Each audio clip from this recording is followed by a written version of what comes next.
folks. Today we got a 2017 Polaris General 1000. All the suspension is worn out. The clutches are junk, which is common on these. We're going to be redoing that. That'll be the last non-street bike we're going to do before the spring, because by the time we get this one back together, we're going to get our ass in gear and get some of these bikes done before the snow's gone, because that's only 3 or 4 months around the corner, so we better get at her. So yeah, first what we're going to do is get this on the hoist up in the air and pull the wheels off and get the suspension and clutches pulled apart and go from there. Alright, just so you guys know what big tires and lift kits do to the quads. Suspension's all worn out and loose here. The wheel bearings are junk, and that doesn't take very long to get that done when you put extra stress on everything. All right, here you can see our new A-arms ready to go. It's our new air filter belt. We're going to be using the clutches from Duraclutch. I'll show you the information here.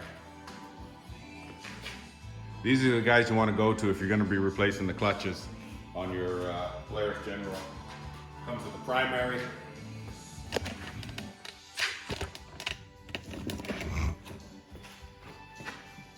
Comes with your primary clutch, brand new, complete. Bolts, tools, Loctite you need to assemble it. Primary clutch goes on your motor. Also comes with your brand new secondary clutch. Brand new rollers, everything. Secondary goes on your transmission.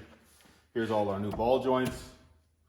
Brand new wheel bearings from All Balls. We have great luck with every time we use. And hopefully in a day or two we can get this all back together. So the way I'm going to show you guys how to do this is basically just going to do the left front, tear it apart, put it back together. All 4 corners are pretty much going to be the same, except for different locations and bolts. But yeah, we're just going to show you how to do the left front. All 4 wheels, A-arms are pretty much the same. I want to start by taking the cotter pin out of your axle nut, so you get your nut off of there. Your axle nut is 1 inch. You're going to want to take your caliper off, which is 2 15mm bolts.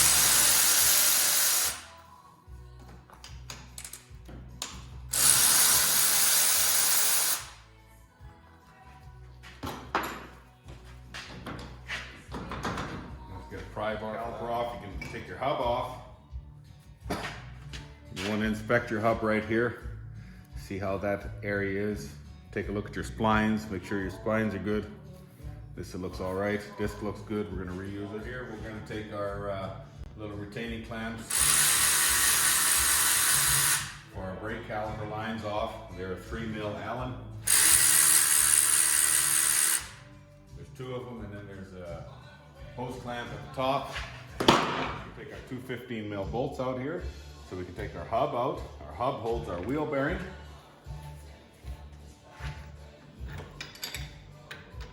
You need to tap your bolts out. Use a plastic polyurethane hammer or a brass one. You don't wreck the threads. Take off your 19mm nut for your tie rod. Your tie rod is a tapered shaft that goes into your hub. Don't use a pickle fork or a pry bar to separate them, because you're going to ruin your tie rod if it's good. Take a hammer and hit it right here. What you're doing is flexing that cast iron hub, and you're actually pushing that tapered shaft right out of there, and you won't hurt the rubber. Just like that. Car guys, automotive guys, truck guys, everybody can use that. We got 2 15mm bolts and nuts on the lower swing arm. The upper swing arm you're going to take out. Same thing as the shock mount right here. It's a 15mm, so I want you to take those out. And then you also got right here is your, what the hell is the proper name for that? Your torsion bar, stabilizer bar is mounted to your top A-arm. You want to take that off too. You got all those bolts out. That's all you got to do for the left side. You got to have a look at all your bushings here for your shocks, your stabilizer bar, traction bar, whatever you want to call it. Maybe you automotive guys can chime in and tell me what the true word for that is. You check all your bushings for that. Sometimes you want to see, you have a look at your mounts, where your swing arms pivot. I've seen the bolts loose, and I've seen the mounts cracked or broken. Then it's up to you how you want to repair that. I have TIG welded them in the past, but that will be your onus. Check all your coolant lines here, your shocks, make sure they're not leaking. Your joints for your CV shaft, when you push them together and see how tight they are. And I'm gonna go have lunch, and we'll see you guys after lunch and take all 3 of the other ones apart. Just getting our 8 arms ready. We've got our new grease nipples inserted, 3 of them. And we're gonna pound our ball joints in there. I like to set my ball joint in there. Then I like to take one of my more expensive sockets, the vice grip, and then I just like to hit it with the air hammer. To get your ball joint in there, you want to make sure you put your retaining clip on there. Alright, now we're going to put these new A-arms in. I like to cover all my bolts in copper coat. And then you just want to slide her together, try and line things up.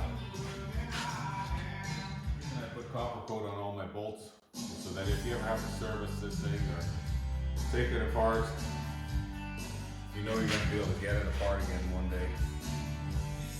So we've got our A-arms in. We've got all our bolts in for the top, bottom, shocks, control arm, or torsion bar, whatever you want to call it. We're going to take our hub, put new bearings in it, reinstall our hub, and then we'll be done on the left hub. If you look real close, there's a snap ring we got to pull out here. Then we just pound our old bearings out from the outside in. New bearing here from all balls.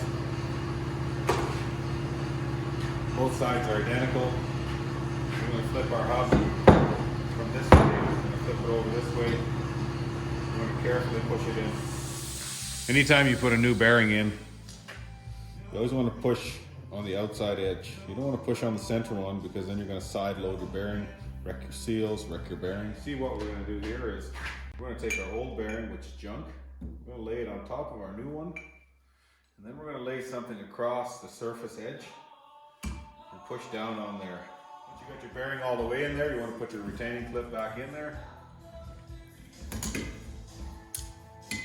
Make sure that when it snaps into place, it's seated properly all the way around. Generally, the easiest way to do this is to slide your hub on your axle, bring your A-arm in,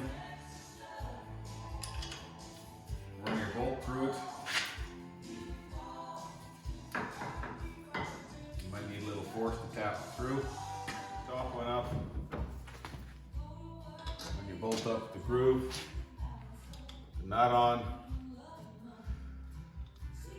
If those ones tighten, bring your tie rod back over. Line it up in there.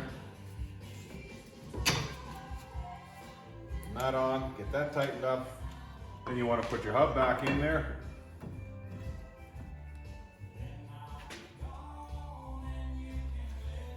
Get your nut tightened up. Factory torque specs. You want to put your cotter pin back in there. You can bring your caliper back over the top. Center your disc in between your pads.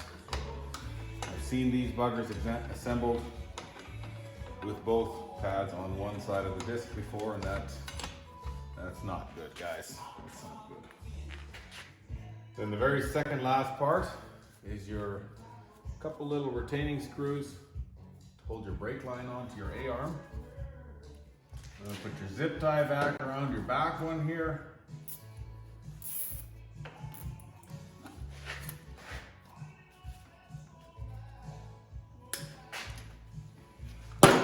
Then you want to turn your wheels all the way to the left. You want to make sure that you're not pulling on your brake line and that there's enough slack there. And then you want to turn them to the right. Check to make sure your cable's not, brake line's not pinching somewhere. Once you're good there, we're going to switch to the other side and do the other wheels.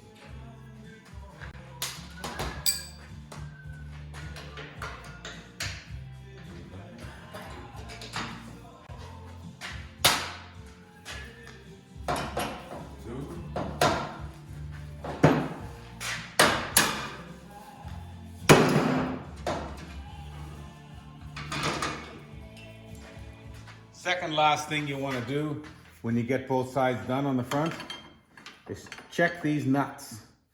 These nuts on your lower A-arms. Your lower A-arms are adjustable. So you want to make sure that these nuts are tight.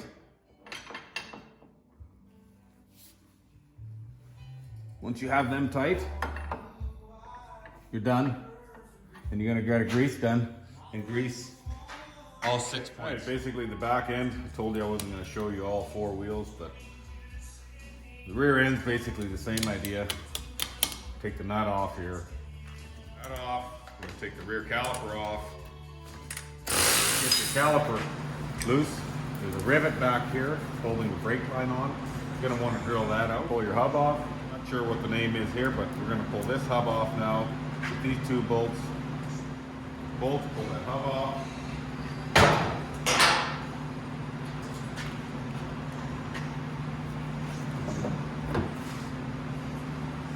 You see how loose all these bushings are. Get the top roll arm out of there. You get these 2 bolts out of your lower swing arm and bolt your shock. Loosen the bolt for your control stabilizer arm. Still don't know what that's called, but whatever. You pull that out. Now we're going to rebuild these control arms and stuff. You can see here how much those plastic bushings are worn out. I don't know if you can see that, but anyways, they're pretty worn out. So you're going to slide these pipes out, pound these plastic bushings out, and put new ones in. You can see this makes quite a bit of mess if the customers don't wash the machines before they come in. So once you get your plastic bushings put in there, these are non-greasable. So once again, I like to lather everything in copper coat before I slide it together. And then you got your new end caps. The theory of those O-rings is to keep the water and crap out of there. Once you redo them all, you can reassemble this. Well, now we got our new bearings in our hub and our new bushings. Let's put our hub on.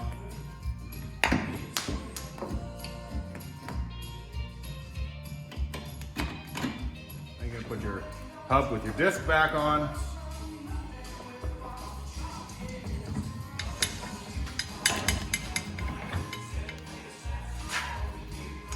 The nut on. Put your rear caliper back on. Make sure the disc is between the pads.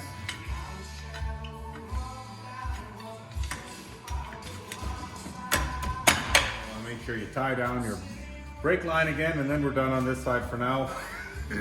We won't put the wheels on yet because I got to do the right side yet, and then tomorrow we're going to do these 2 clutches as well. All right, now that we got all 4 wheels done, all 4 corners, I guess we're gonna swap out the primary and the secondary clutch. Secondary clutch is a 15 mil bolt.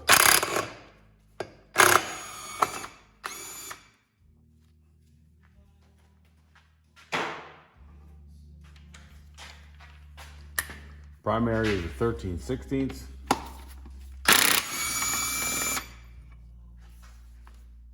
Then you want to get your special puller. Make sure it's the right one and that it threads in properly. You're going to want to pop that primary clutch off.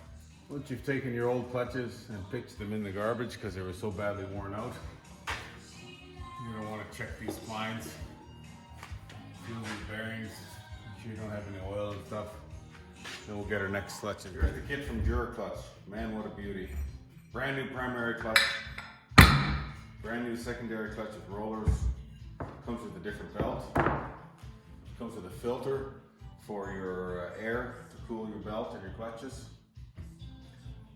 Tool to take your belt on and off. Make sure you don't lose your little shim for your secondary clutch. And bolts. And the tools and Loctite to put it all together. So let's get this bad boy installed and take this girl for a spin. First thing we're going to do is take that little shim, slide it on this transmission shaft for the secondary.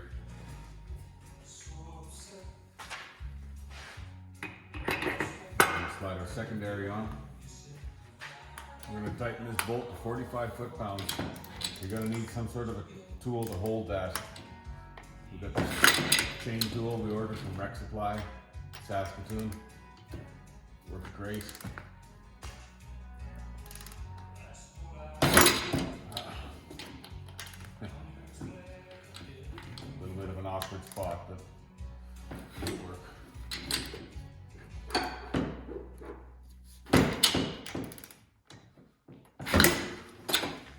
Just slide your primary clutch on there. Here's your new bolt that came in the kit.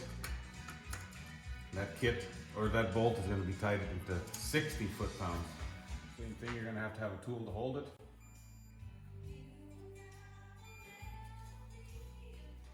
You get your clutches on there, your belt. Put your cover back on.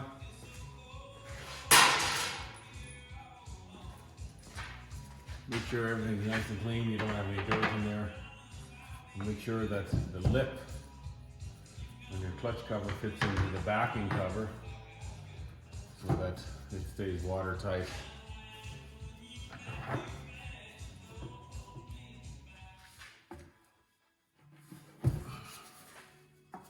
Get your cooling hose to put on.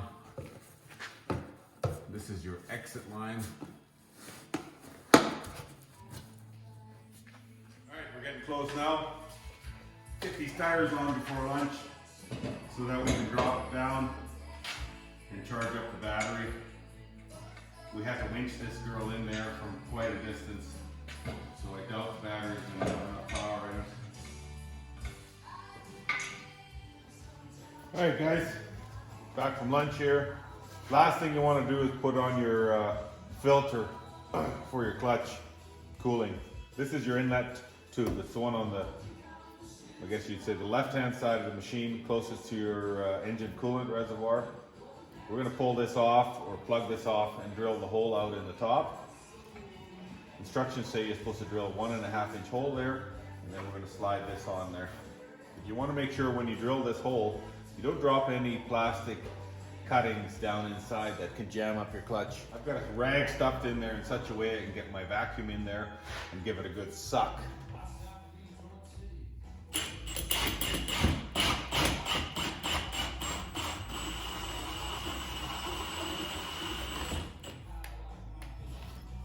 Real cool vacuum. It works on compressed air from Matco Tools.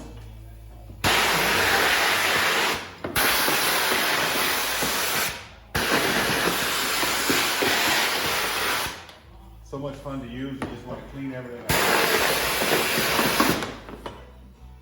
Filter on there. You don't need to oil this one, but you do want to make sure it's cleaned regularly. Put your hood back on and make sure your wheels are torqued up properly, and we'll go for a little rip. One thing I forgot to tell you guys is if you need to reset your limp mode or any engine codes, it's a very simple process. Just take your negative and your positive cable right off, touch them together for about 5 seconds, 10 seconds, put them back on. That unloads your capacitors, and we'll delete any codes and reset your limp mode. All you need for that is a 1/2 inch wrench. Well, ladies and gentlemen, thanks for watching while we put a complete new front end, super ATV A-arms in this thing. Redid all 4 wheel bearings. We did all the bushings in the rear end of this, and put a set of Duraclutch clutches and new belt in this 2017 Polaris General. I tell you what, that's a lot of fun to drive it the way it is, and it sure made a difference in the gearing. Till next time, thanks for watching, and make sure you subscribe. Thank you very much.